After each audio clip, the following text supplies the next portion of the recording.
Hey, everybody. Welcome to another episode of the Mile High Game Guys board gaming podcast. I'm your host, Adrian. I'm Zach. And I'm Jeff. And we're coming to you with another Thursday now. Thursday podcast episode. Yes. Yes. And as always, our Thursday episodes are sponsored by our sponsors, Grey Fox Games.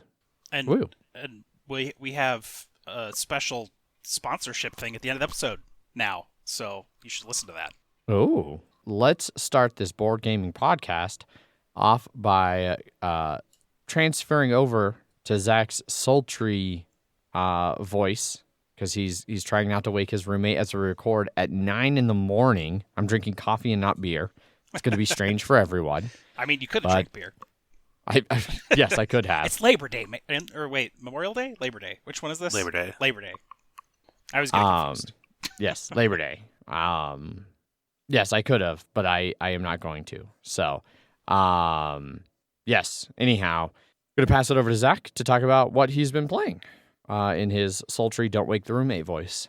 And I'm assuming we're only passing it to me because we have very few things to actually talk about. I believe you are the only one who has actually played a board game.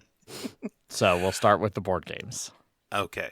But, I mean, and unfortunately it's going to be pretty quick, too, is that the Cartographers, it has an app now, and I've played it. It's basically the solo version, which is, I mean, it looks good. I've played it many times on like Tabletopia or something like that, especially when we've been recording episodes. I've done that fairly often, but not anymore. But I mean, it's fairly well done. I think it was like $4 on iOS, and it's got like, you know, because it's solo only. There's like 3 levels of it. There's one that is what is it? It's basically like it randomizes the order in which the objectives come out, and then it also randomizes when the cards come out. Okay. But then that one is you're just playing it to play it. The second one is it has the same objectives, but it randomizes when the cards themselves come out. And that one has a scoreboard, but it's not as reliable because, you know, some cards come out better than others.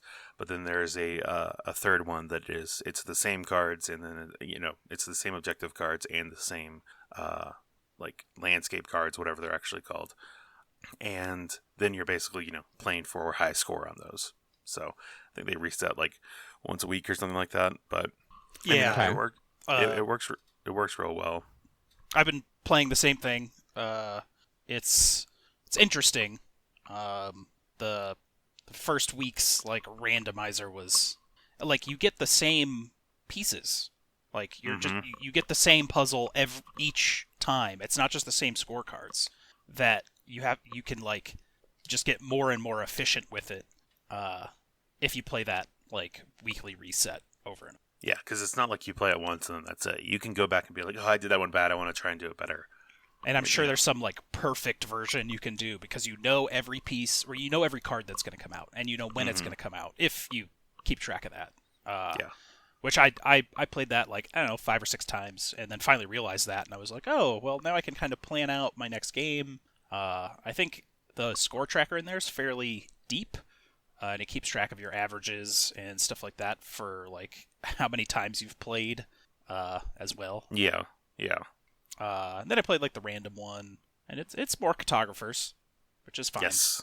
The way they did the actual tile laying is nice because it like you put one square down, and then it highlights every possible square it could possibly go to in every like rotation and flipping, and then you put like the second square down, and now it reduces it where now all your third or fourth square can only go in these spots, so you can really plan out what you're going to place better.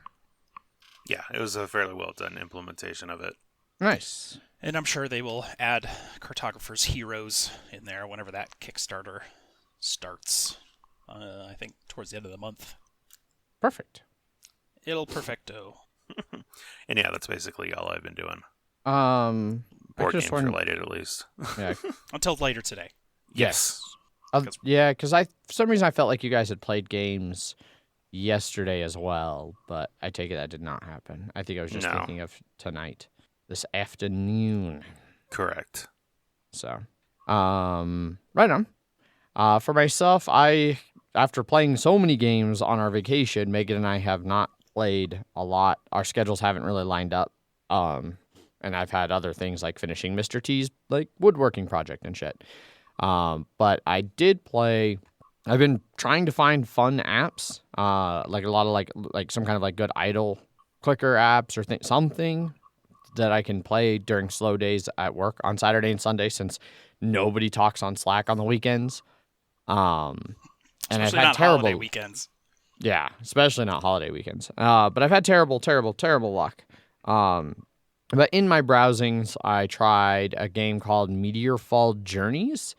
That is like a little rogue-like deck builder. It was fine. I definitely like deck builders. Like I was hoping for something closer to Slay the Spire in terms of like interest. And it wasn't that, as Jeff astutely pointed out. It's the difference between a like fully designed PC game versus a like $2 app. So yeah, they've got a second Meteorfall out that maybe I'll try. I've done a lot of like trying like $2 or $3 apps because in my experience, beta apps are usually better. But I try them and then it's like, nope, request refund. So that's why I've been enjoying the Apple Arcade, even though it is $5 a month. All the apps you have on there are generally pretty good. Yep. Like I was playing, I think it was called Roundabout or something. It's basically a dungeon crawler Peggle, if you remember. Okay. Peggle. Vaguely? It's like you shoot a ball off the top, and then you have to hit like a certain number of these little colored pieces on the map before the thing falls through the bottom. Then you only have a certain amount of shots. But it's a dungeon crawler, so you have different classes that have different abilities, and then you're fighting monsters that are those like little pegs, as well as hitting the certain colored ones you need and getting loot and money and all that kind of stuff. Gotcha. That one's been fun. Okay. Yeah. So I think that was probably a really short what we've been playing, unless you've been playing something else, Jeff, you wanted to talk about. Not more. Really. Okay. I've just been continuing to paint 40K miniatures, which are technically board game related. Technically. Yeah. I finished up 3 squads so far. The melee Space Marine squad, the like heavy Melta squad, and then the bikers. And then I had to paint the bikers black because, as everyone knows, the bikers in Dark Angels are Ravenwing, and they'll wear black armor, which was Dark Angels' original armor before the Horus Heresy. And then they changed to dark green after the Heresy, after half their chapter went to Chaos and became the Fallen. And that's the whole hook behind the Dark Angels, because then there's the First Company, and they have bone white armor, and they're all the ones that know the truth. And that's a long-winded of saying I have to paint 3 different paint schemes for this army. Yeah, Jeff, we already know that. Yeah.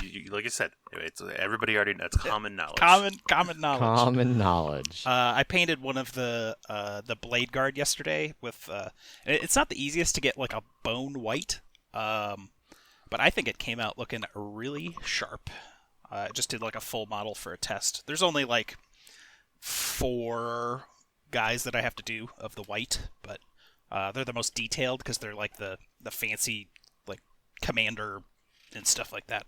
So I'll spend a little more time on them because they're extra fancy characters. But so far I'm loving contrast paints a lot. Okay. It makes painting so much easier because you don't have to dilute your paints or worry about layering or anything like that. And I have bought some base and layer paints just to add some extra detail in there, especially because for like the bone you'd need to dry brush on 2 different other colors.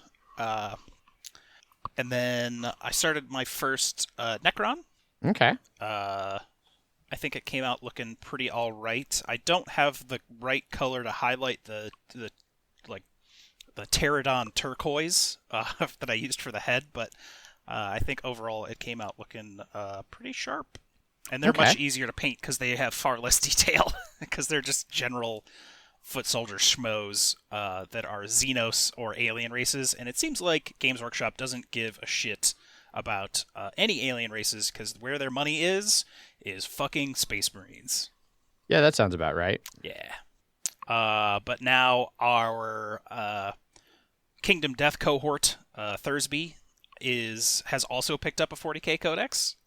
He has an orc army from back in the day that he hasn't played in about as long as Ant or I. Ant just got all of his stuff shipped to him from his parents, which I think are back in Georgia or something like that. Yeah. And so he has his stuff now as well. So we're getting close to finally making that jump. Massive 40k battles and. I wouldn't say massive, at least not till I get my stuff. But yeah, looking forward to trying out this game that I've already spent way too much money on. Will we have to add a 40k 40-minute segment? The battle reports probably won't be that long. With the size armies we have right now, the scenario might only be like a couple hours. So. Okay. But they added I'm not sure I remember talking about this before. They added like an actual campaign mode into the game where you can actually like level up units and give you skills and stuff like that. I haven't read too much into it, but that would be something interesting to do, like over time. Yeah. Right on. And I bought a paint rack because it's a problem. Nicely done. Yes. Right on then. I think that's definitely it for what we've been playing. We can do a little bit of bantering. I do have a Blood Bowl game later, so. Okay. We'll save that then. Thank God there's something that we've played then. Yes. Yeah. So you guys are going over to Paul's shortly after we record to play some games there. Do you know what games you're going to play? No. No. Well, it depends. I'm bringing Forbidden Waters, that new game from Blood Hat.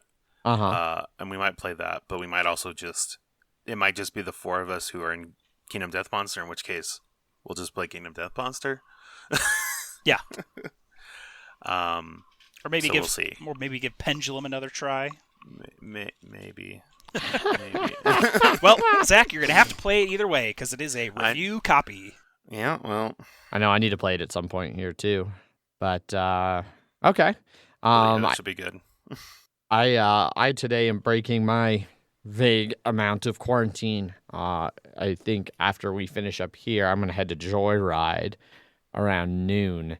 They've got a fancy new IPA that Ant wants me to try. So I think we're going to try and swing over there and grab a beer, hang out for a bit, be in public, the horror. And watch as the temperatures just slowly start to plummet. Or is that just tonight that it's plummeting? I don't know when the plummet starts, but it's supposed to hit 96 today, or 92 or something like that. Mid to 92, high 90s. Yeah. And then plummet to 32. All right, it looks at 4 p.m. it'll still be 92, and then by 6 a.m. the next day it'll be 40. So yeah, it's gonna come down quick. Basically, sunset is when the plummet begins. Yes, the wind is going to fucking blow. Yeah, and it's gonna be great. And then up to 4 inches of snow tomorrow. Yeah. Which I really wish the snow would come in tonight so that there was a chance that it would cancel work for me tomorrow, because I do not look forward to driving this shitty little two-wheel drive Corolla to work in slushy, wet, crummy roads. Oh, don't you worry. I'm going to be driving to Boulder in the middle of all that. Down 36. Yeah, have fun. Yep. Be safe. Don't die. Don't die. Yeah. Just in case you happen to see like the Colorado forecast for tomorrow, it'll say it's freeze, snow, and fire. So that's what's going on out here. That's what we're dealing with. This is our lives now. Yeah, the weather right now is just smoke. So we are the song of ice and fire. Exactly. Oh shit! Yeah, no, it's bad. Yeah, I had my window fan on, and then I was just like, oh, it's just blowing ash in now. That's great. Yeah, we definitely, for the first time in a long time, slept with the windows closed because there was no way we could just blow smoke and ash into our house all night. Yeah. I got the black lung, Pops. Yes, all the coal ash in the air. Yep. Yes.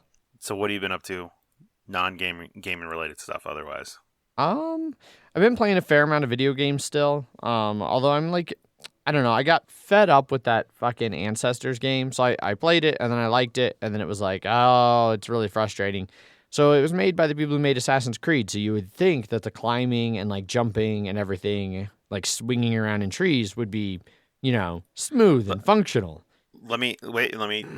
Was it just made by Ubisoft, or was it actually made by the team that made Assassin's Creed? It was made by the team who no longer works for Ubisoft. Okay, just wanted to make sure. Yeah. Yeah, it would, but no, you would also still just be wrong. Apparently the team, maybe it was like the same, like the writing team or something, and not the dev team who understands how to make a monkey swing from a tree. But my apes love to leap for a branch, fail to grab any branch, and plummet 20 feet to smack the ground real hard. And unlike apes in real life, they don't tend to tuck and roll very well. They just kind of splat, which is frustrating. So I got angry at it, and I tried to convince Steam to give me a refund. And they were like, you've played for 4 hours. That's unacceptable. And it was like, come on, guys. Why would you buy that game? Because it looked good. And it had decent reviews at the time. So it was an Epic Game Store game for a long time before that. Yeah. And it was also bad then. So. Well, see, I don't follow Epic. Like, I knew it was on Epic, but I don't follow things over there. And the initial Steam reviews were pretty good, and it looked cool. And so I was like, yeah, I'll give this a shot. And that was a mistake. Yes, that was a large mistake. Yeah. The game has received mixed reviews. Yeah, I would add a bad review to that, in my opinion. It has promise. I would fucking love the game if the controls were usable. Like, for one, the mouse and keyboard support is garbage, which for a PC game is unacceptable. Is it a third-person game? Yes. Then why would you play it with PC? Sorry, or what would you play? Well, you should play with a controller. It seems like. Well, so I put a controller in, and the controls are still fucking awful. Oh, well, they've only had a year to get it all correct. So, yeah, the game's sitting around a 75 on Steam reviews right now, which is not great for Steam reviews. And it launched half off. So, and that's part of why I picked it up, is it was super cheap. Which should have been a sign instead of $40. Yeah, that should have been a sign. Yeah. But oh well, I've made my mistake. 7 Days to Die, the zombie survival game that Megan and I like to play, though, got a massive update that included a huge graphics overhaul, so it actually looks like a modern modern it game like Minecraft instead of before. Yeah, it was like the zombies especially look so much better, and like the buildings, like there's way more variety to the buildings now that you find like out in the world. They're not as cookie cutter. So we've been enjoying that a fair amount. I haven't jumped back into Satisfactory in a while. I've kind of felt an itch, but it's also one of those where it's hard to self-motivate now that I've actually finished all of the shipping goals and everything and all the research. Like, until the next big update drops. Exactly. So I play around on there every once in a while. I did reinstall with all of its new updates Astroneer. So I might be giving Astroneer a shot here in the near future since they had their automation updates. And it's very different than other automation type games. Yeah. That's fair. But I really liked Astroneer back in the day, and since it had a big update, figured I'd give it a shot. So we'll see. I was disappointed to learn that all of the automated drillers required RTCs or multiple RTCs to be able to even power, and I was like, that is a level of Astroneer that I don't really feel like playing. So RTCs? Understandable. The radio. Remember in The Martian, it was the thing that he buried, and then he put it in the vehicle to make himself warm? Yes. It's the power cell. It's that. Yes. It's literally that technology. Oh. It's just a radio. It's a nuclear power plant, basically. Okay. I don't remember if that was a thing when I was playing or not. It probably wasn't. But But there is one in the shelters, so Okay. that's what powers the shelter. Well then. Yes. Right on. I don't know. That's pretty much it for me for banters. Anybody else got anything? I found myself with some free time, and I finally decided to try out Ori in the Blind Forest. Okay. Which is Jeff recommended a while ago, I believe. Like quite a while ago. Like I played it right when it came out. Yes. But it's been on Game Pass. So, and I was like, you know what? Let me give it a try. And man, that's a real good game. It's definitely one of the best looking like platformers I've played in a long time. And I wasn't trying to 100% it or anything, so I think I finished the first one in about 7 or so hours. But it has a surprisingly really well done story too. It's not like super in your face or anything like that, but it was pretty well done. And so they also have the second one, Ori and the Will of the Wisps. Yes, I want to say, yeah. And that one I'm about halfway through right now. That one is also very good. The only problem I have with the game is, it alleviated itself as I played it more, but there's a lot of stuff that you think is like background things that are like, no, you can interact with that. Because I basically had to look up how to finish the prologue of the first one, because I was like, how the fuck am I supposed to do it? And I realized that a swing that I thought was in the background was like, oh no, you're supposed to hop onto the swing and then you can hop onto the other thing. I literally had to watch a video because I was like, where the fuck? And then I was like, oh, okay, that is definitely not background stuff like I thought. And now I need to realize that. Yeah, it's real good. Yeah, it's real quick, which I really like in platformers. Like, you're really agile as Ori. Yes, the little white cat dog creature thing. Exactly. Yes. Spirit. Whatever you are. Yeah. The second one like upped its complexity in terms of combat a lot. Yeah, it seemed like oh, you played the first one, right? So here's just all the first stuff immediately. Yeah. And like you instead of just having this little wisp thing shooting stuff, it's like, oh, you can have like weapons, sort of, like energy weapons more or less. Yeah. But as soon as I had a giant hammer, I was like, okay, I'm just gonna use that one from now on because it just wrecks the shit out of everything. Yes. Nice. But if you haven't tried it and you have Game Pass, definitely give it a try. It's real good. It's real good. And if you don't try and 100% it does play very quick. Yes. I think I dumped like 12-ish hours into the first one and got it to like 98% or something like that. Or that seems right. Everything but like a couple of the time trials, I think. Because they also added time trials. Which I thought were cool, because they have ghosts of all the people that, after you beat it once, it'll give you ghosts of like 4 people that are around your time that you had, so you can actually like try and get better. Okay. Oh, it doesn't just be like, here's a ghost trial against the best player in the world. No, because that's usually someone that's probably cheating. So yeah, that seems right. I could double jump through the air infinitely. Yeah, that doesn't seem problematic at all. Not problematic. No, but it's real good. Cool. I started playing I started replaying Control because it came out on Steam, and it was on a decent sale. And so now I'm replaying Control, which was like my favorite game last year. And I don't know if I want to wait for like the 3080 to come out, because I'm probably going to get a 3080, because of course. And that'll have RTX support, and Control was one of the first games that had RTX support, which is of course the fancy lighting systems. So I don't know. And it's only a couple weeks, but Control's real good.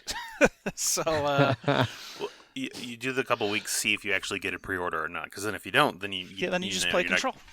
Yeah, because you're going to wait about 6 months to get it again. So. Yes. And those are like the Founders editions that are like from NVIDIA that look real nice, but my power supply and everything can take it no problem. So it would just be a new video card.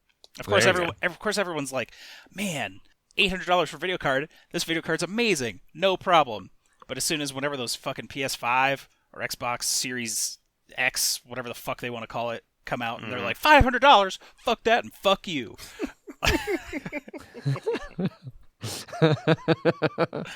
I feel attacked right now, Jeff. Yeah, that's 100% going to be me. Yeah. Everyone's losing their mind over these video cards. The 30 series from NVIDIA, in case no one knew what the hell we were talking about. Yeah. And because they're very good video cards, but rumors are the AMD series that's supposed to come out might be very competitive or like blow them out of the water even, because NVIDIA's been pushing up, AMD's been pushing up against Intel with their processors for a long time. So NVIDIA doesn't really have a processor. They just do video cards, as far as I'm aware. I'm sure they're owned by someone that does processors, but the next AMD cards might be pretty decent too. And this is NVIDIA trying to get out at first. And then everyone that bought one of these is going to be like, fuck. Naturally. So that's been about, I think that's been about it. I think so. So I think that brings us over to Jeff's Bloody Minutes. Yes, I played against the wonderful team that is Nurgle. And in this league, of course, everyone got 6 free skills to start their team. So a Nurgle team that had 6 free skills is just that much more to deal with, because basically they could get block for free on their warriors, which is usually their first skill because they don't come with it. So their first skills were things like guard and mighty blow and guard and guard. So, but my team has rolled exceptionally well for skills. I'm not sure if I've talked about this before, but I am running at I think I have 6 doubles and a stat up, 7 doubles. Good God. I have 3 Tomb Guardians that roll doubles, which they need doubles to get block because they're big guys. I have a Blitzer that has rolled doubles twice in 3 skill ups. And I have a Thrower that has rolled doubles, and then a Thrower that has rolled plus move. So my Tomb Guardians are beefy because they don't have any. They don't have a traditional nega trait that other big guys do, where like a troll or has to roll a 2+ or a 4+ if no one's next to him. A Minotaur has to roll a 2+ if it's blocking or blitzing, or a 4+ if it does anything else, and an Ogre or something similar, a Croxagore, has to roll a 2+ to be able to do anything.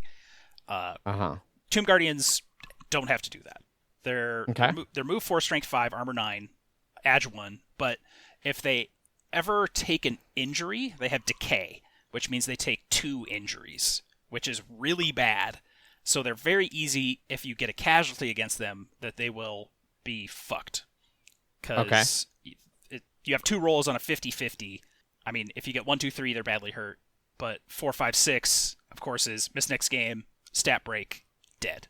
So you have a 50-50 of something real bad happening.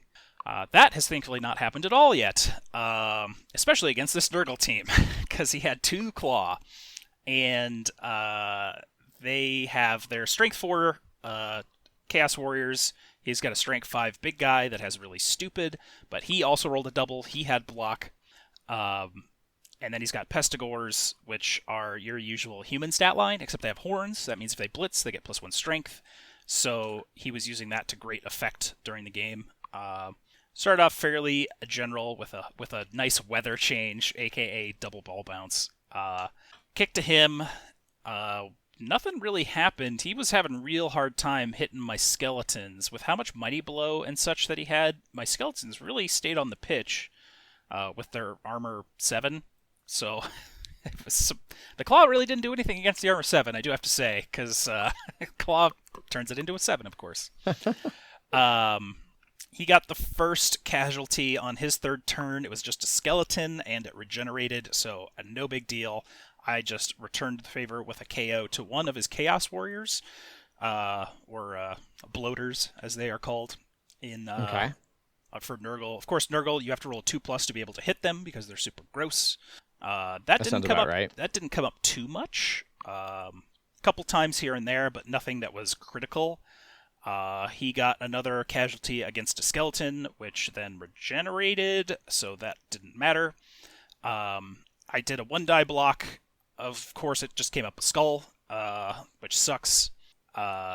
And then I went to foul one of his bloaters with like a +2, and of course rolled snakes, which is going to be nothing.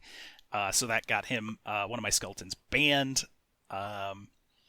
He went for a pass that ended up fumbling. I did another 1-die block, which once again was a skull. And then he picked up the ball, and sort of nothing happened at the end of the first half. I was able to defend. Second half, ball's coming to me. Get a high kick. Don't pick it up, of course, as is tradition. Of course. Yep. Because I have Why would you? I have edge 2, so it's 4+.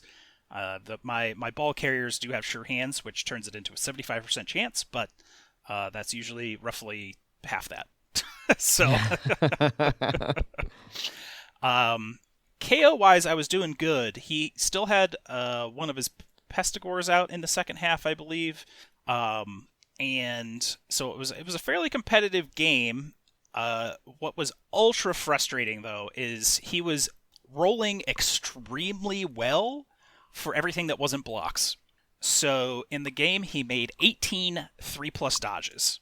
The stats show 13 were successful, 5 failed, but it includes the failed on the even if you have a reroll. So he failed it, but he had a reroll. So he didn't turn over because of the dodge.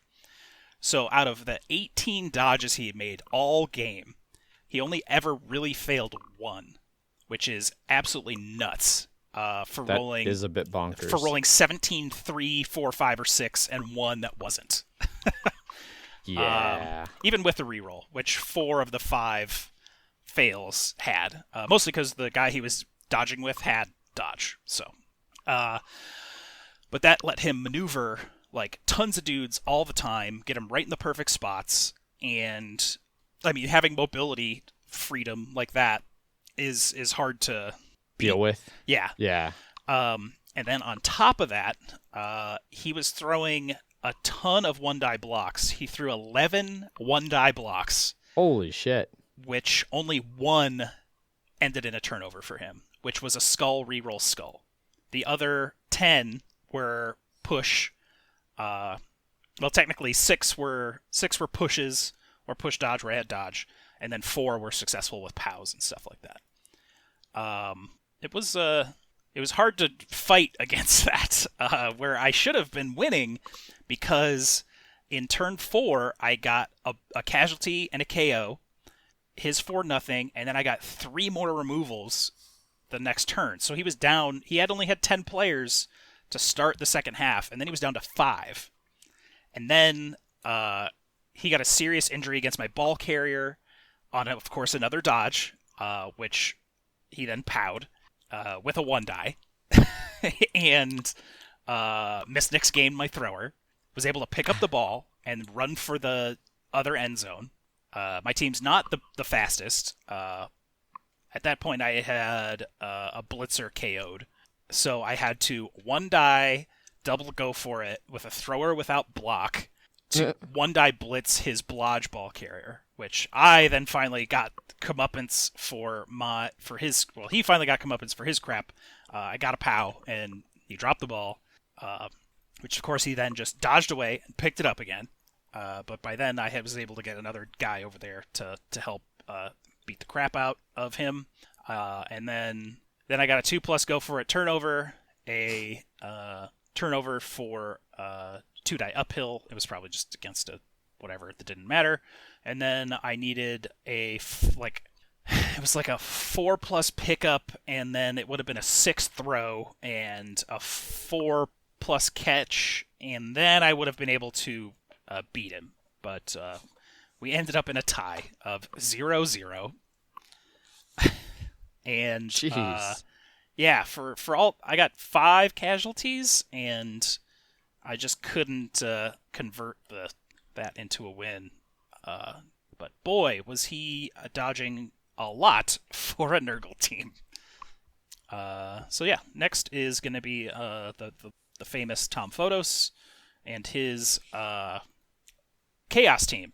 Just regular Chaos. It's new this season, so he's going to get some inducements. He's just some Chaos blockers. He's got 2 Mighty Blows, no Claws, and a Minotaur. So it should be a pretty regular stand-up game again. He's only got 1 guard versus my 4, so I look forward to smashing him into the ground. Right on. Right on, right on, right on. Smash, smash. Smash. That's literally the name of the league. Right on. So, that wraps up Bloody Minute. There's no Kingdom Death Hour this week, but depending on how today's gaming goes, Yes. maybe next week. Maybe. So that brings us over to news and Kickstarters, I believe. That is correct. First up in news, we didn't talk about this last week because we didn't have news Kickstarter, but Eric Lang is stepping down from his executive role at CMON. Has stepped down at this point. Yes. Yes. I think it was effective like the 1st of September. So that would have been like 2 days after we had talked about it. Yes. So yes, he is no longer the executive that he was, like executive of game design or something. I don't remember what it specifically was. But yeah, he wanted to do more freelance work, and he has felt that he's had a growing involvement in activism and things like speaking out, like as one of the few very successful minority designers in board gaming right now. Yeah, he wants to take a bigger role in pushing for more diversity and inclusion and things like that. So, yeah. A lot of people were giving him shit because they were thinking that CMON was letting him go because of all of his activism on Twitter and because they're shitty people. That's why they thought that. It's very much not that. I think he was just sort of wanting to move on from the thing he's been doing at CMON since, Blood Rage? Yeah. Was that like his first CMON game? No, I don't think it's I don't think it's his first with that, but I know. That was one of his big ones. Yeah, it was one of the big ones, and then fairly soon after that, he became like exclusive with them. Yeah. So at least 5 years of making a ton of CMON games. Yeah. And 3 years as being, in charge of their, basically their entire catalog. And he does say that he's going to continue to work with them in freelance capacity long into the future. So he's got upcoming games from them, including tabletop adaptation of Cyberpunk 2077, a sequel to Blood Rage, and a family game codenamed Barge, and a bunch of other projects in various stages of development. So, so he's not going to not work with CMON anymore. He's just stepping down from his executive role. So, and has stepped down at this point. So, I think Arcadia Quest would have technically been his first, but that was with a partnership with other designers. Yeah. So, okay. I didn't realize he did Quarriors. Yes, I didn't either. Yeah. Try and yawn more into the microphone every time. Sorry, it's early. I'm not used to functioning this early, and I haven't even finished my first cup of coffee. You say that as someone who starts to work at 6 a.m.? Correct. Okay. I am barely functional at work before 10. I've usually drank much more coffee than this at this point in the day when I'm at work. So, I just get to wake up an hour after I will have to, so. Must be nice. Well, the first week of working on days, so. Yay. Yeah. Nice. But yeah, anyway, that's Eric Lang having stepped down. So moving on to the next bit of news. The September and October releases are floating out there. This would be vaguely around the time of Essen? Spiel. Yeah. Spiel? Essen Spiel. Yeah, so BGG's been doing these new game releases blocked off into pairs of months. So they have September and October's is up. And they have 283 titles on this this geek list. Definitely recommend sorting by average rating and or thumbs to get an idea of what's going to be popular. For instance, if you sort by thumbs, Red Cathedral, which I had never heard of, is the top of the top thumbs for September, October releases. But whole bunch of different stuff that's going to be coming out. The Viscounts of the West Kingdom, new game from David Turksey, who did Teotihuacan, and I'm What was his earlier one? Tzolk'in. Tzolk'in, yes. And I have not heard how to actually pronounce this one, but it's an Inca Empire game. And Yes, I was not going to try either. yeah. Tawantis Watinsuyu? Yeah, I don't know. Tawantisunu? Suyu? I don't know. But yeah. Gaining fame and glory to become the next Sapa Inca. Cloud Age, a new game from Alexander Pfister. Calico, if you're into cats. So Quilt, collect buttons, attract cats. A whole bunch of stuff. I'd picked out a coming couple. The West Kingdom Tome Saga, which is the like Rune Saga equivalent for the Raiders of the North Sea, Explorers, Shipwrights equivalent. It's also going to add in cooperative modes to each of the 3 games, as well as the campaign thing. I don't remember if the Rune Saga added the co-op version, but you're like fighting an overlord for those co-op scenarios, which could be, interesting.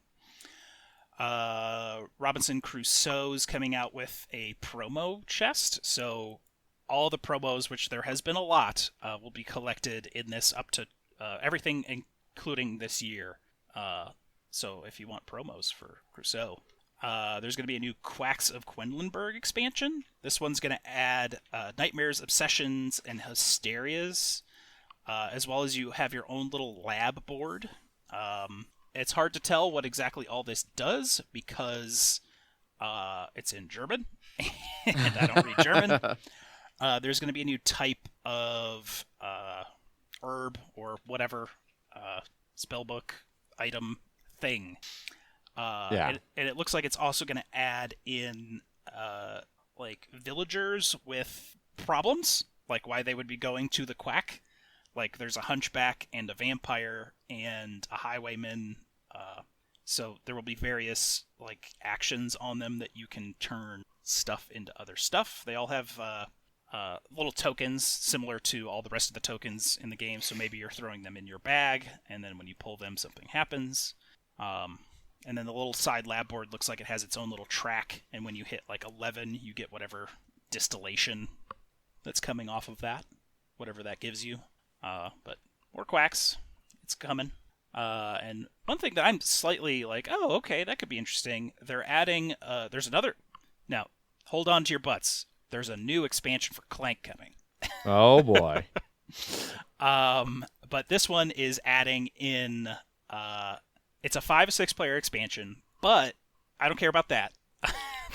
It's adding in asymmetric starter decks for your thieves. So you'll have a dwarf, an elf, an orc, and they'll have different starter decks. So that's good. Yeah.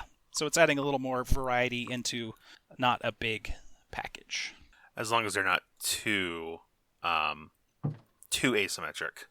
Which one was that we played?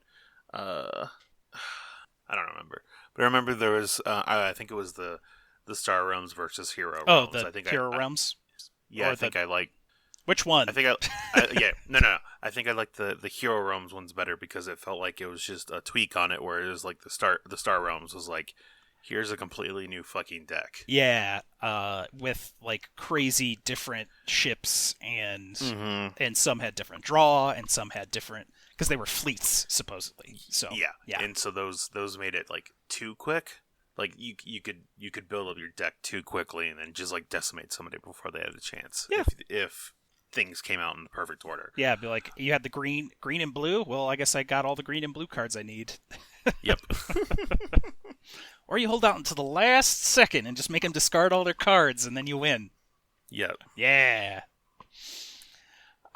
Just make a hard pivot to yellow mid-game. I'm sure that'll turn out fine. It did. Yes, that one time. That one time. Yeah. Besides that, I mean, I've always wanted to try Tiny Towns. There's going to be an expansion for that. Capstone's got their new Curious Cargo, which looks like it's pipeline, but only the pipe building part. Yeah. We'll see. Also 2-player only. So yeah, I don't know. It looks interesting. I haven't liked the Capstone game so far, so I doubt this would change. You didn't like Irish Gauge? No, I did not. Okay. Yeah. I thought Irish Gauge was all right. I want to know more about 2491 Planet Ship. It's a re-implementation of City of Spies, which we also have and have the expansion for and have not played. But it's a like bag building, hand management kind of game that looks interesting. Okay. I mean, Pendulum's on here, but we know that. Mm-hmm. Yeah. So yeah, some more things to spend money on coming soon. All right, so that wraps up new releases in September and October. Like I said, go browse the list, check it out. Next up on news. Next up on news, Board and Dice have released some one-sheet RPG things for their series of games, which we couldn't pronounce before, so good luck now. Yeah. So yeah, this is just a little thing I want to throw on here because I thought it was kind of cool.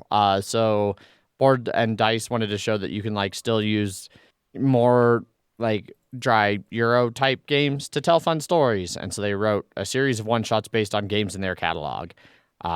So there's one from Tekhenu, Obelisk of the Sun, which takes place in ancient Egypt, in like a weird fantasy Egypt that didn't actually exist, with magic and stuff. There's one for Teotihuacan, that's like an old school dungeon crawl through a temple. One for Mandala Stones, that's like a heist scenario.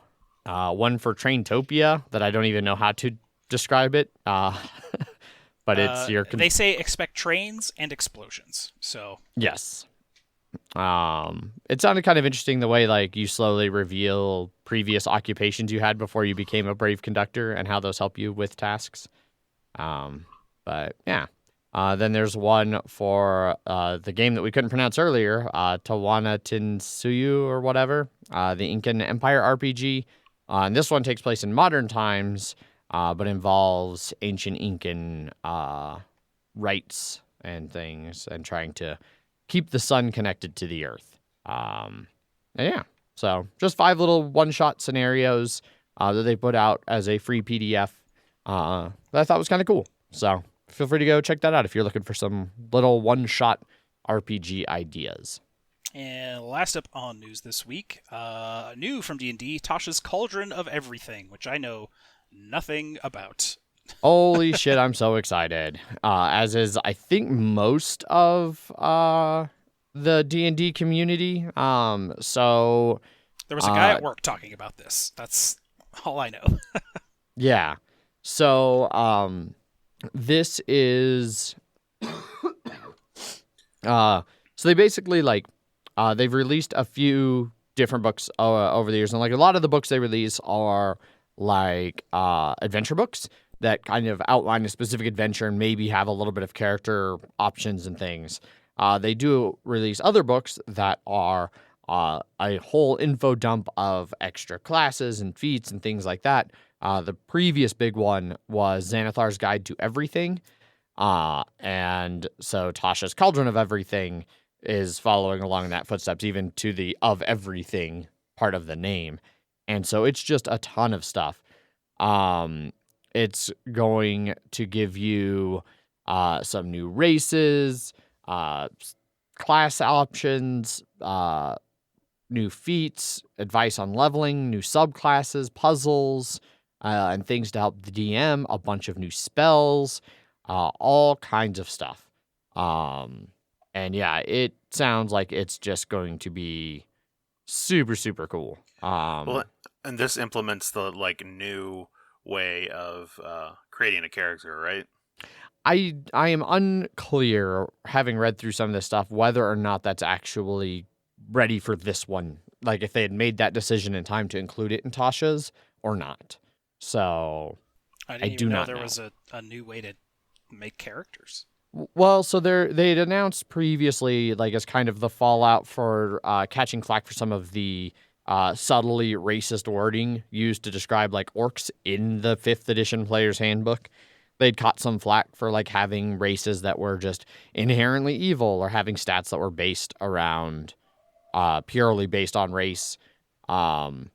And so they wanted to kind of move away from that to where race is more just a cosmetic choice and not a mechanical choice. You just pick a race to help determine what you want your character to look like, not what abilities or things you want them to have. And there's been a whole bunch of back and forth. Some people are like really happy with it. Some people are kind of upset with it. I fall somewhere in the middle. Like, I can see having, like if you want to play a halfling, like halflings being short little hobbit people have different stats and abilities that if you want to play a big old giant, making that just a cosmetic choice seems a little odd, but also so many things in D&D are abstracted anyway that you can abstract away a lot of that. So if it makes more people happy and gets more people playing D&D, I'm all for things like that. But I don't know if any of that's going to actually be in Tasha's. But yeah, I'm really... It does mention that you can customize your history to justify your skill sets and motivations in a way that wasn't possible before. So that you're not bound by species archetypes in the game. So it sounds like they're having at least partially in there. Cool. It's not supposed to release till November anyways, so maybe that'll be out by then, maybe? Yeah. And I don't know how much they're still working on it. They might still have a lot of stuff they're finalizing for it. I like one of the things they're going to add is magical tattoos so that you can get cool magical tattoos that give you different abilities. From a DM perspective, like the whole section they're supposed to have on like puzzles and traps, I think is really interesting because I think that's one of the hardest things sometimes to do in D&D is find a way to do traps that are interesting and fun to play. And so having some guidance from Wizards on how to maybe implement some of that, I think is pretty awesome. Yeah. They're also making sidekicks official because sidekicks were kind of brought in I think it was the Essentials kit as like if you're playing with less than the max number of people, you can give them a sidekick to help them. But they've never really been official part of any of the main books, so this will add sidekicks too, which is awesome. Cool. So it seems like pretty core to any D&D fans collection. Yeah, this one sounds like this will rapidly join the list of like, hey, I'm new to D&D. What are the like must-have books? And people will be like, well, you should probably definitely get Tasha's. Player's Handbook, DM's Guide, Xanathar's, and Tasha's would be my top 4. Well, probably. I mean, we'll see if Tasha's is actually as good as it looks, because it looks awesome. It might end up being hot garbage, but for now, it looks sweet. Yeah. And I actually really like the alternate art cover for this one as well. Cool. The main art is cool, too. It's all cool. It is. And that's it for news. That is it for news. So we can move on to some Kickstarters. Yay, Kickstarters. First up in Kickstarters this week is Antematter. Very well funded, $83,000 of its $30,000 goal. 661 backers. About 2 weeks left to pledge this one, which you can pledge at its most popular pledge level of about $120. Yeah. So Antematter, Paul, listen up. You need to make sure to listen to this because this is the first and only poker strategy board game, putting you in command of a smuggler crew that lives or dies by your wit and grit. So, I know Paul's really into the poker, and this is the first and only poker strategy game. And poker is definitely a part of the game. I'm not sure how big a part of the game. So it definitely has like a board where you're moving around. You have like 2 different types of spaceships, rocks and ravens, and you use those to move around. There's different planets where you can go and do things. It's unclear. And I got to scroll past all the add-on shit to get back down to the how to play. So you move, you get a certain amount of moves each turn to move your ships. You have 1 rock and 2 ravens. The ravens are faster and nimbler, and so they can like run around and snatch up resources that are just on the board. The rocks actually, like, you're trying to get 2 different planets where you can do your pokery, gambly stuff to get money and try to gain influence. So then it shifts to a poker phase. And poker in Antematter, which, by the way, this is Antematter spelled, and the anti is spelled like poker anti, not like negative anti. But it's built on Texas Hold'em. Instead of actual blinds, they have antes that go up at regular intervals throughout the game. And then you have like little gambit cards that you can play that affect the weight of your bet or that can keep you from paying if you lose and things like that. You play with a 54 card deck instead of a 52 card deck. So, or maybe it was a 56 card. 56. Because there's 56 cards, yeah. Because there's 4 grifter cards, 1 in each suit. And the grifter, if you get it in your pocket cards, you can reveal it immediately and be like, I've got a grifter. And then you just get dealt a new card. Or you can keep it in your hand. If you keep it in your hand, you cannot win the hand no matter what. The only way for you to possibly win is to get everybody else to fold. In which case you can reveal the grifter after everyone's folded and you get a bonus. So if you're really good at bluffing, the grifters are good. If you're not good at bluffing, the grifters are bad. And then there's some other rules for like if they get dealt in the flop, that can cause enigmatas, which are like another small deck that you draw where weird shit happens. Like one of them, the Opportunity Prism, everybody gets dealt a second set of pocket cards, and then they choose which set of pocket cards they want to keep. After seeing the flop, which is bonkers. And then you try to pile up enough chips that eventually you earn a token of respect from the corner booth. And then you need to go pull off a big score and buy yourself a seat at the table and the big win, and then you win. Hooray. Somehow. They've got different crews that have different abilities, influences like what some of your ships can do and things like that, and give you different abilities in the poker section. One of the first ones here, the Isan crew, they have their ships are a little bit faster, so they can move better around the board. And in the poker phase, your crew can give you a few sketchy coins to make a big bet. But if you're caught, there's a reason your ships are the fastest. And so things like that. Like the Farron get extra points if they get people to fold during the poker rounds. Cadillacs in the poker round. Your crew helps you sit out dust-ups between your opponents. I don't know what that means. So, I don't know. The components look kind of cool. The art's kind of cool. The super $120 edition has like a bunch of metal pieces and shit. Metal pieces for the ships and planets, gold foil detailing on the board, glossy finish on the poker deck, foil detailing on the crew cards. Each all kinds set of shit of crew like that. cards is also its own separate deck. Yes, and they come with like little deck boxes Yep. to hold each deck, so you're not just having a bunch of loose cards that you have to put in baggies, which I think is kind of cool. Seems like it just comes with like a shit ton of cards and poker chips, and then there's a game in there in the middle somewhere. Yeah. And Premium poker chip add-on coming soon. Yeah. I mean, if you want some cool sci-fi looking poker chips, I guess. Looks like they have black, red, blue, and white are the colors, at least based on their little image here. Yeah. I feel this one would be a wait and see what this game actually ends up playing like. Yeah, I don't know. Especially for like a $60 minimum, even for the regular edition. I don't know. You can get a pretty sweet poker deck. I do actually really like the deck of cards, but not enough to pay $120 for a deck of cards. So no, yeah, I'd put like. But hey, maybe Paul will get it because access to the. But it's Paul's chance to have the first and only poker strategy game. Mm-hmm.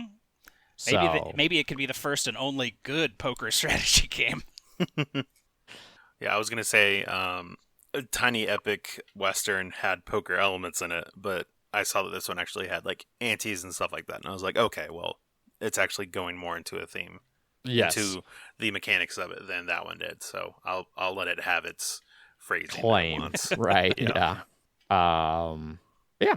So that is Antematter by Bard Shark on Kickstarter. And next up on Kickstarter, we have Streets. People in Streets. People in the streets. Villagers in streets. Two very well funded, 223,000 of its $39,000 goal. Over 4,500 backers. Still about 3 weeks left for this one, where you can get its deluxe edition, its most popular pledge, for $51, or its base game for like $31. Yeah. So Streets is an easy-to-learn tile-laying game for 1 to 5 players where you're building new streets in a growing city. So basically, the way the game plays is on your turn, you place a building somewhere in the city. And so there's like a city park that starts things off, and then maybe the central station. I can't tell in their little graphic if that's part of the starting area. But then you're going to place cards rotated at different like 90-degree angles to build out these streets. And cards you play add things like different abilities. You when you play a card, you put your little player marker on it, so it'll be your thing. But they have abilities like Huge Mall gets $2 for each shopper in the entire street, or the Ferris wheel gets $4 for each wild symbol in the street. And so you add when you play your card down, you'll add people in the streets based on the symbols that are on the card, and you keep building the street as long as anybody wants to, but then eventually somebody can close it off by playing a card down at the end. Instead of parallel to the street to continue it, you can do it 90 degrees to start a new street, and that is called enclosing a street. And once a street is enclosed, you sell off all the buildings, so each player gets money based on whatever their buildings little things were, like getting extra money for symbols and the kind of people on the streets and stuff like that. Then all those people run around and move to other streets. So whoever was the one who enclosed it gets to move all the meeples to new buildings that match their colors. So like the hipsters are yellow colors, like in the little GIF they have here. Like when they close one street, they all run and go to the microbrewery, because of course they do. It's an outdated term, sir. Hipster is? No, microbrewery. Oh, right. It's all craft beer now. A craft brewery, not a microbrewery. Yeah. Even though there is like nano breweries now, it's stupid. Wits End used to be that. Yeah. Correct. But any meeples that don't have a spot that they can move to that matches their color stand up, and they have FOMO. And so as soon as a building that matches them is played, they will immediately move to that building regardless of who played it. But you keep doing that until the end of the game, which I don't see a thing that specifically says what ends the game. But whoever has the most money is the winner at the end of the game. They also have included in this the business expansion, which adds some icons to the top left of every building tile, or makes use of the icons that are there, like shops and homes and restaurants. And so you get to keep tokens based on the buildings that you've built and sold on streets. And at the end of the game, there's bonuses for anybody who has the most of a given type of token. And then they have the consultants expansion, which is neither one really sound like expansion. They just sound like more advanced variants. The consultants expansion just gives you modules, some would say. Yes. They're basically player powers is the consultant's expansion. There's 7 consultant cards. It gives each player a powerful and unique special ability. So they're both optional, and they recommend playing without them the first time you play, or if you're playing with people who prefer simpler games, but then you can add them in for a little extra crunch in later games.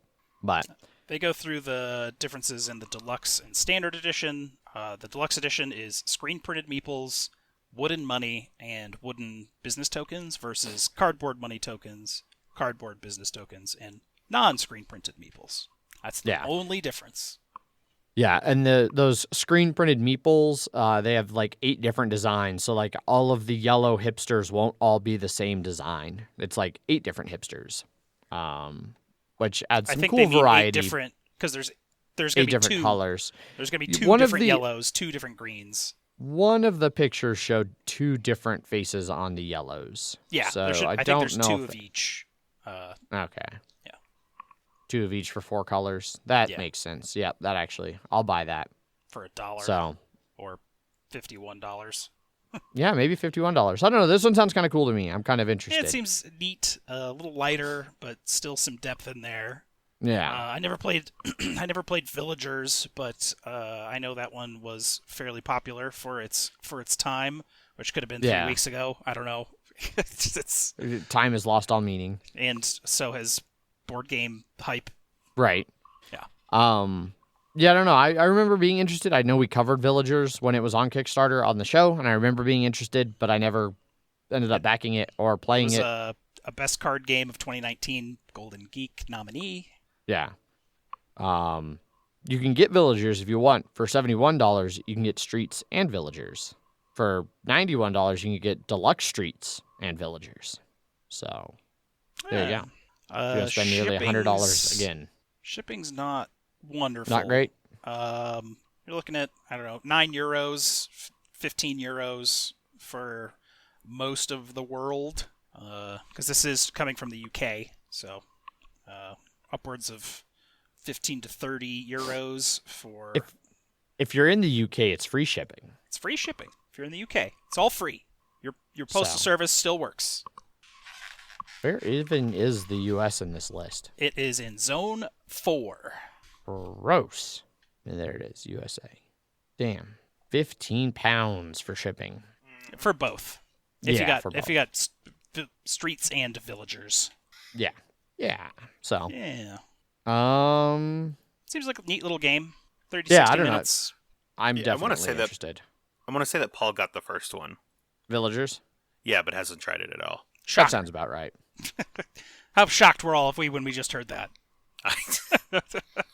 Probably the second or the third most shocking thing you've ever heard, I would assume. Yes. Yes.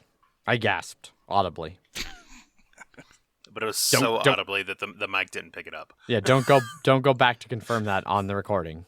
It was edited out. It was so dramatic, Zach had to edit it out. Too disturbing anyway, for audiences. Yeah. That's Streets by Dave Clark. Go check it out if that sounds interesting to you. Next up on Kickstarter is Mercado De Lisboa. Well-funded, $94,000 of its $25,000 goal. 3,100 backers. Still about a week left to pledge this one, which you can at its most popular pledge level of $34. Yeah. So this really, it's only is pledge level. Yes. Yeah. So this is a thinky filler game from Julian Pombo and Vital Lacerda, based off of some of the mechanisms in Lisboa. It's a much lighter version, it seems. Much lighter game overall. Well, faster playing, I guess. Correct. Yeah. So, basically, over the course of this game, so it takes the little, like, when you were rebuilding Lisboa in Lisboa over on the one corner of the board, and you're building shops and things, and you're scoring based on, like, horizontal and vertical rows and columns. And so this uses the same thing to make just a fast-paced little filler game.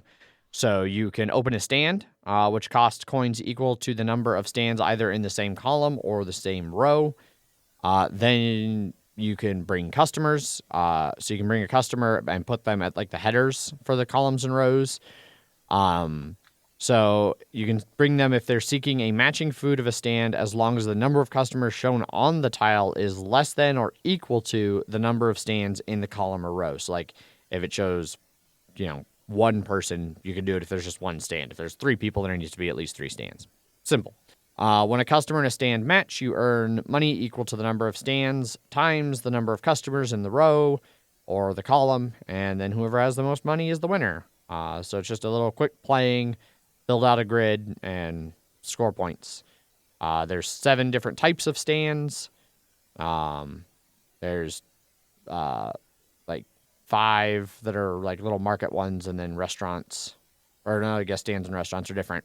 12 restaurant tiles, 35 customer tiles, 1, 2, 3, or 4 customers will be shown on the tiles. And then coin tokens, wooden stands for the different, like to show ownership of the different restaurants and things, cloth bag, player screens, and a custom insert box. Boom. Decent amount of stuff for $34. There's also going to be a mini expansion for Lisboa through this Kickstarter. It's the Queen variant. Yeah. Um, Replaces card number 57 when it appears in the game. So. You would have to know what card number 57 is. Yeah. Yeah, I think it's just one of the noble cards is now slightly different. Mm-hmm. So.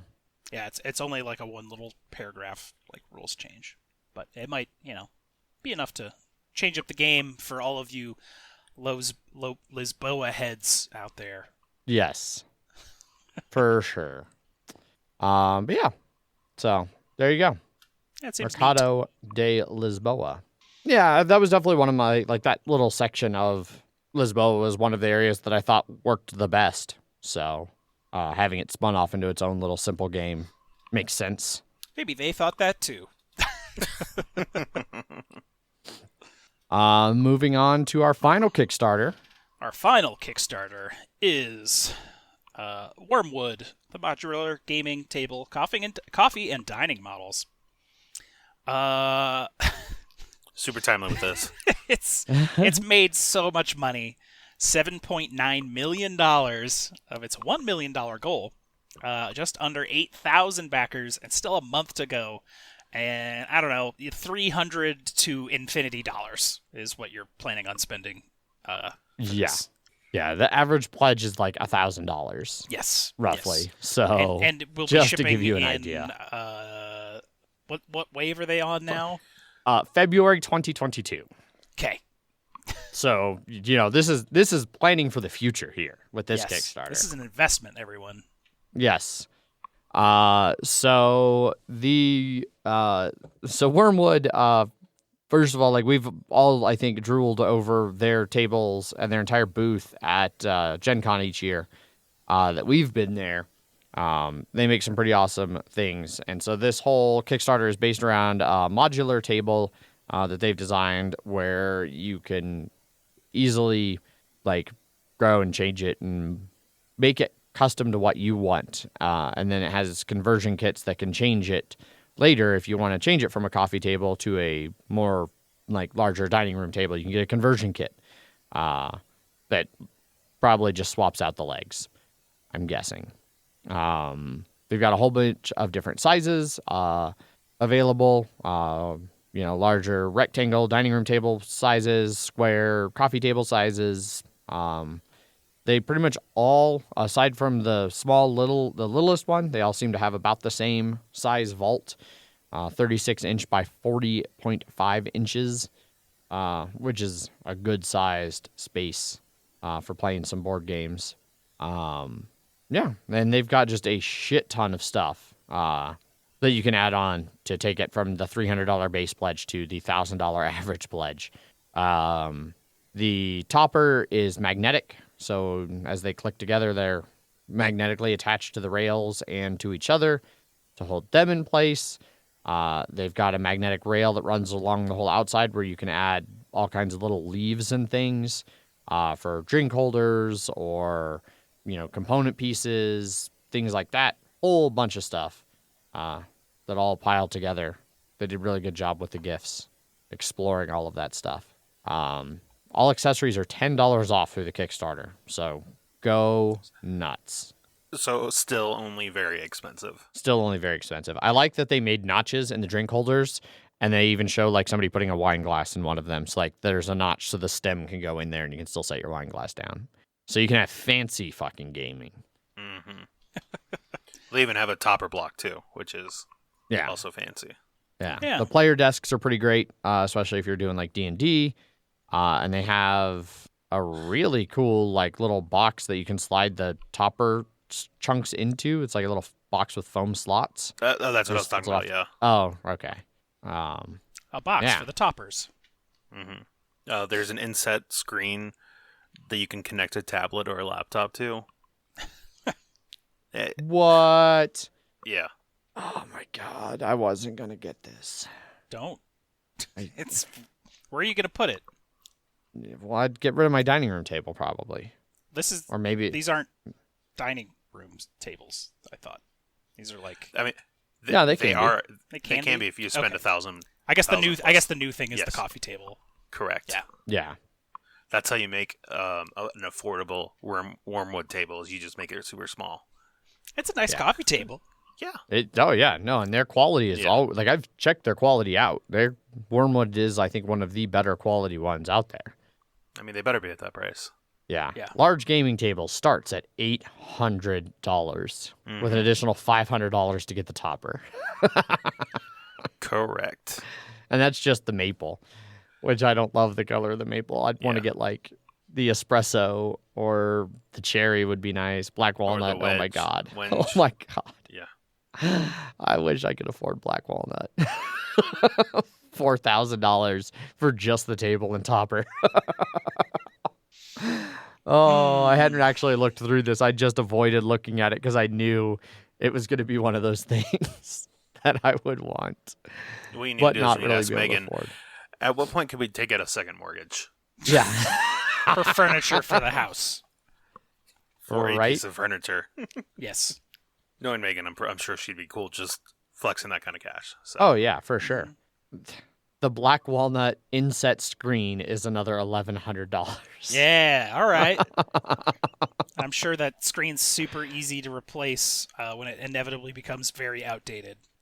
It does say no Actually might permanent be. table modification, so it's a drop-in accessory. So it's connect your tablet or laptop. It's not like theirs. Well, I think there's a screen in it, so it's just a digital Oh. screen Yeah. that you then can connect your tablet or computer to show things. Oh, I see that. Yeah. We'll just get the replacement screen when 8K comes out and pay another $4,200. Yeah, I mean, I'm pretty sure I could make. They wouldn't look as nice because I'm not a professional carpenter, but For a second, I thought you were gonna be like, I can make that 8K screen. I was like, oh, I disagree, Adrian. the frickin' wet erase battle mat is also pretty great, and they have a giant piece of acrylic you can get for dexterity games. Oh, yeah. So anyway, Wyrmwood modular gaming tables. You can spend a lot of money on a really sweet table if you have a lot of money to spend on a really sweet table Yep. that you won't get for almost 2 years. Correct. Bonkers. Bonkers, bonkers, bonkers. And that's it for That's it for Kickstarters. All right. Well, that wraps up news and Kickstarters and brings us over to some listener feedback. No new emails. Nope. So we did have a new comment on YouTube from Paulo's Corner. Episode 200, Grizzled While We Drizzled. Drizzled while we grizzled. Grizzled While We Drizzled. Yes. I don't know what's going on there. Drizzled while we grizzled. Remember it rained anyhow. while we were playing the grizzled? Come on, Adrian. Right? Yeah, I know. Anyhow, Paulo comments, congrats on the engagement, Adrian. Thank you, Paulo. I'm vaguely excited. Yeah, that's it for listener feedback. If you would like to get a hold of us and be included in listener feedback, there are numerous ways to do so. You can send us emails. Emails at milehighgameguys.com. You can follow us over on Twitter, where I tweet under at MHGameGuys. I am Zach_MHGG. And I am Jeff_MHGG. We have an Instagram account at MHGameGuys over there. Facebook.com/MHGameGuys is our Facebook page. Our website is milehighgameguys.com. And you can find over there links to things like our BGG guild, guild number 2731, and links to our Slack channel. And please, if you have the freedom to sit and chit-chat on weekends, I'm looking for more people to join the Slack channel to talk on weekends. Weekdays are great. Y'all are chatty as fuck on weekdays. It shows how productive you all are at work. So help me be unproductive at my work by chatting on the weekends. No, if it's on my time, I've got better stuff to do. Right? You can also jump over to our Twitch channel, twitch.tv/MHGameGuys. The Mile High Dungeon Delvers are still doing every other week D&D live streams on the Twitch channel. We just had another double level event where Leander let us level up twice. So we're at level 7 now, and we're just finished our little seagoing adventure that we had and have now made it to the Isle of Serenity, where shit's going down. So my Serenity character's now. like It's my character's home island, and it is currently, like, as we're pulling up, the city is just entirely engulfed in flames. And it's like, well, great. This is fun. This is fine. Let's not go to the Isle of Serenity. It is it's a silly place. It's a silly place. But yeah, so all those different ways to get a hold of us if you would like to. And as always, we would like to take some time to thank our sponsors, Gray Fox Games, for their continued sponsorship of the show. Their latest Kickstarter, Arcana Rising, was very successful. They unlocked all of their stretch goals, and it is available for pre-order through GameFound. You can jump over to their website, grayfoxgames.com, and find links over there to get in on some late pledging for Arcana Rising. They have also very generously hooked us up, and by extension, you guys, with some sweet promo codes. So for the month of September, you can do SEPT MHGG. So that's SEPT MHGG for a coupon code. That will give you 20% off of all non-exclusive products over at grayfoxgames.com. So, feel free to go support the sponsors that support us by buying cool games and accessories for 20% off. I like money. I like money.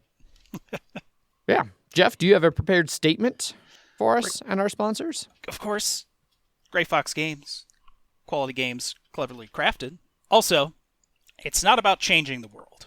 It's about doing our best to leave the world the way it is. It's about respecting the will of others and believing in your own. Huzzah. Huzzah. Right on. Well, that wraps up episode 201 of the Mile High Game Guys Board Gaming Podcast. So, thanks everybody for listening, and we will see you next week. As always, I've been your host, Adrian. I am still Zach. And I'm Typhoid Jeff. Bye. Bye. Bye.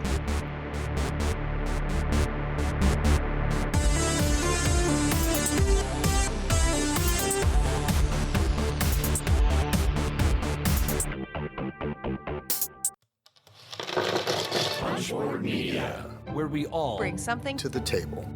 pull up a chair At punchboardmedia.com.